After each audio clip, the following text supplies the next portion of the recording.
Welcome back. Now, let's discuss about land and forestry management. The well-being and livelihood of rural communities and indigenous people depend heavily on the health and productivity of the land. In many countries, land degradation and weak management practices are compounded by exposure to droughts, landslides, and flood. We will understand this with an example. In the eastern India, the valley of Araku is entirely inhabited by indigenous tribes.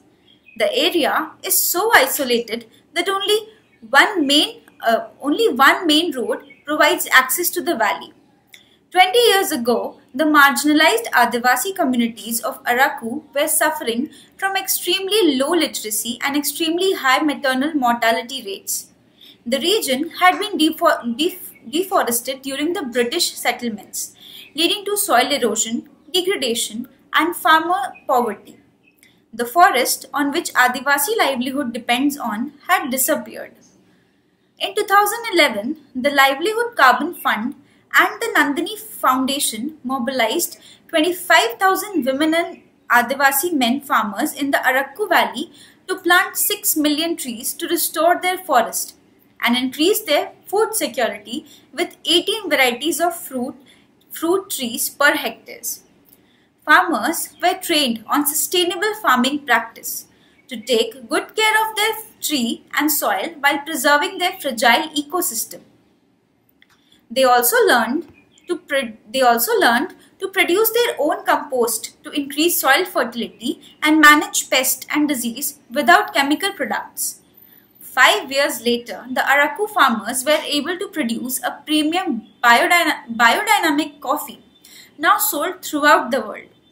This first project was implemented on small plots across the valley to reach a total of 6,000 hectares.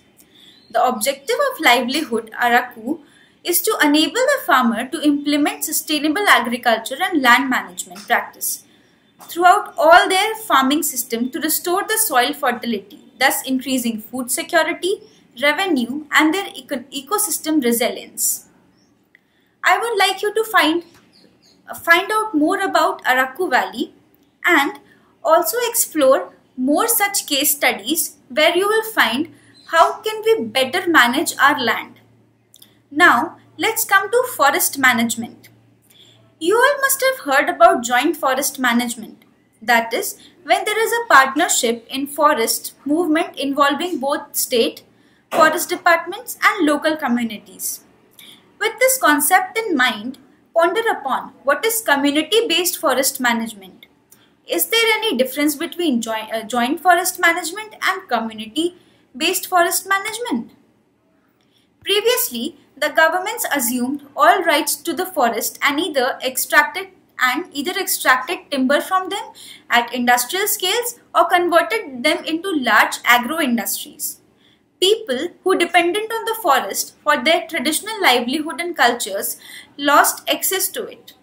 Over the past few decades, however, governments have been promoting community participation in forest management largely by decentralizing authority over managing natural resources to local or community governments that are closer to those resources. Some of the newfound supports come from the need to conserve forest, especially when government resources are scarce.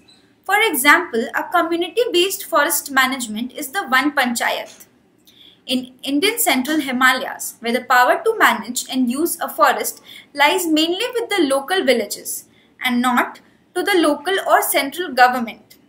These One Panchayats formed in the 1930s following large-scale protest by local people at the British government's attempt to take control over their forest.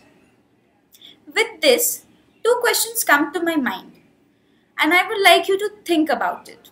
Is community-based forest management socially beneficial for the people? And is community-based forest management economically beneficial for the people? Think about it.